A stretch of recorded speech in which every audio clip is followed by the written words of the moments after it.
যে নিজের সম্মান নিজে দিতে জানে না, সৃষ্টি কখনো তাকে সম্মান দেয় না।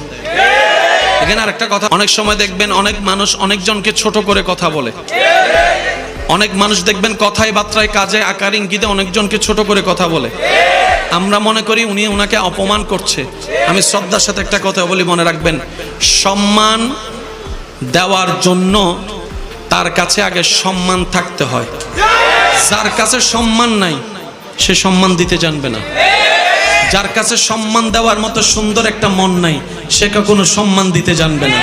তো কাউকে যদি দেখেন আপনাকে অপমান করছে, আপনি বুঝে নিবেন তার কাছে দেওয়ার মতো সম্মান, বুঝার মতো সুন্দর মন, মাফ করার মতো বড় অন্তর।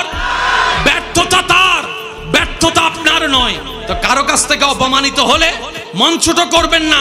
আমি অপমানিত হয়েছি, এই জায়গায় একটা টেকনিক অ্যাপ্লাই করবেন, সেটা হচ্ছে আপনি ধৈর্য ধরে ওনাকে মাফ করে দিবেন, আল্লাহর দিকে তাকাই ওনাকে মাফ করে দিবেন, দাবি মুক্ত করে দিবেন।